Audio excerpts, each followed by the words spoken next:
this is the EFMD program accreditation wheel diagram. And I began to, well, I'm saying the history here is that for 10 years, I managed, around about 10 years, I was involved with and then directed a small part of EFMD that was called EOCS, the EFMD Online Course Certification System. It was a project with certain aims. One was to certify good practice, but also to encourage that good practice, to get institutions to bring forward their good ideas, their innovations, their changes, and to make sure that they were aligned with EFMD standards.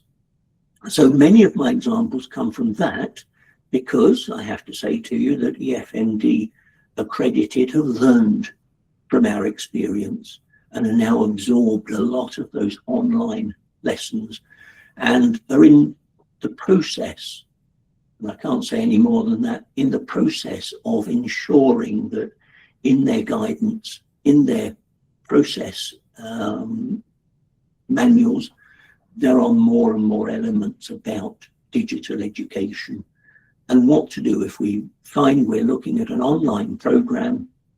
What are the questions that need to be asked? What are the areas that need to be considered? As I say, we learned that from many years of looking at courses in a very focused way. One thing with, and this is could be seen as sort of repetition by me of different things, but no one element stands alone. In EFMD, everything is connected to everything else. So we see if there's there's no prescription of this is what a good program looks like. We put it in the context of the university and the school and the faculty, and saying, okay, then within this context, does this course achieve the aims it set out to? Does it do this? Does it do that? And so we've got those quality assurance elements, but also we're saying, but is development encouraged? Is there an opportunity to continually make this better and better? Because you don't start with the perfect course or program. You build up to it with the skills, the expertise, the investment, the resources that the institution has. So rather than look at the EFMD accredited, the rather simpler EOCS standards were these.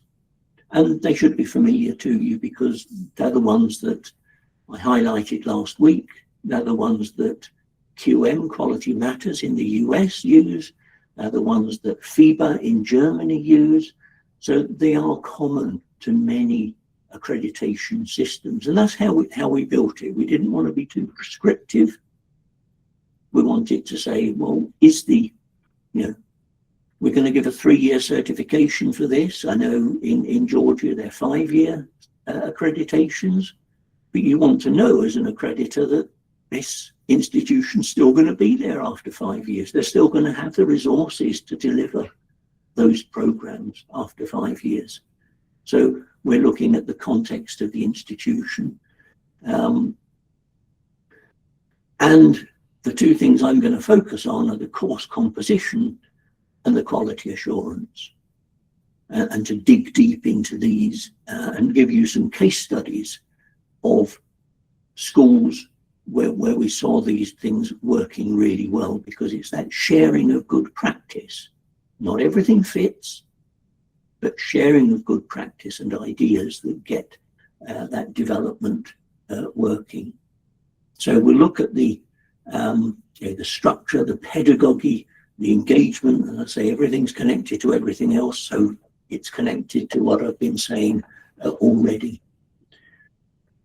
So within the EOCS assessment criteria for course design, there are these key areas. Design for learning. So many courses, so many programs are designed for teaching rather than designed for learning. And it's that student focus that we were looking for. If we're going to engage students, and the focus on engaging students was so much more in an online setting, then these need to be focused on their learning in all the different ways that they learn, different timetables they use for that, rather than, you know, getting through the teaching, getting through the lectures, and hoping for the best. So design for learning and design of course delivery. They're the two areas I'll focus on.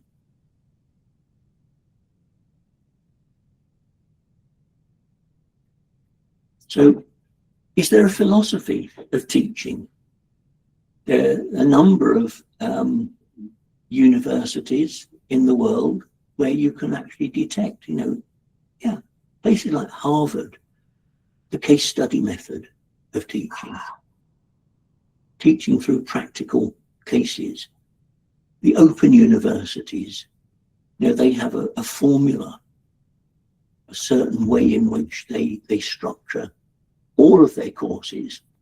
Sometimes it fits, sometimes it doesn't.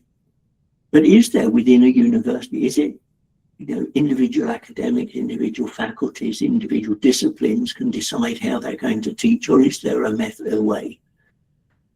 And if we think of it from the learner's perspective, we don't want them guessing, this lecture is different to the other one. What do they expect? We need the expectations across the whole program to be familiar. Not the same, but familiar within a setting. So is there a pedagogic theory that backs this? Is there a rationale? Is there a teaching philosophy? Again, an accreditor's question there. And a lot of the time, the answer is no, there isn't. But the question being there says, well, perhaps there should be, if we want to present consistency and avoid confusion amongst our learners.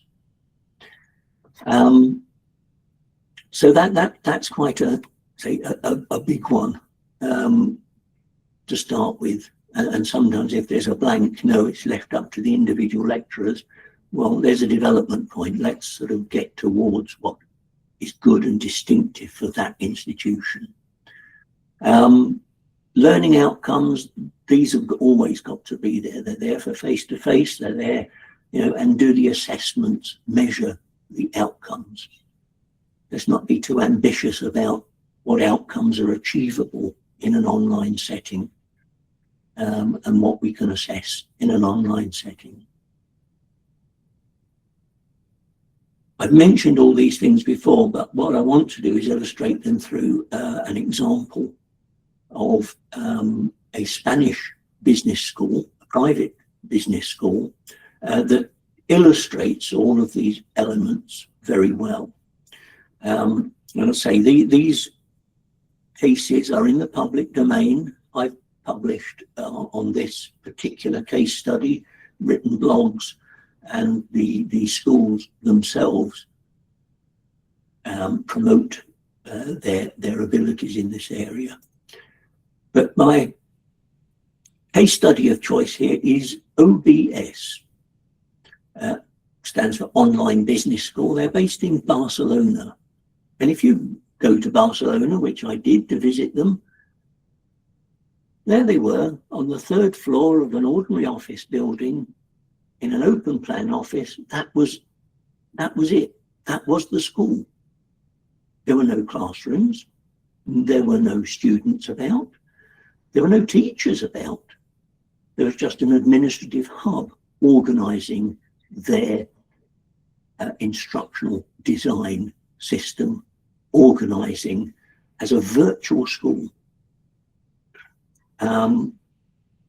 They organized the recruitment, they organized the instructional design. So they had control over what each course looked like, what it felt like, so there was consistency for the students. And they managed the resources like the library, like the career support, so those central resources.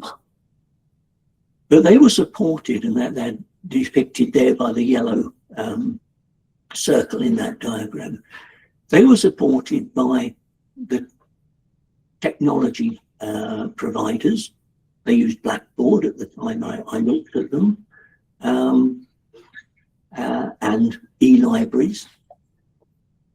But also they used, and the third circle there is their experts, their teachers, their tutors were all external. They didn't employ them full time, they employed them on a contract basis, and they used not only academics from other universities, they used professionals as well. You know, their philosophy was, if you're going to teach accounting to students, then use an accountant. Use someone who's doing this every day, or a corporate treasurer or someone like that. So they're able to offer these this style of teaching. Experts in the classroom who would do the synchronous and the asynchronous support. External program directors who would actually be responsible for the whole program. And this, you find, is something that the internet allows to happen. It's not just universities doing this, but private companies showing universities perhaps that the model can be different.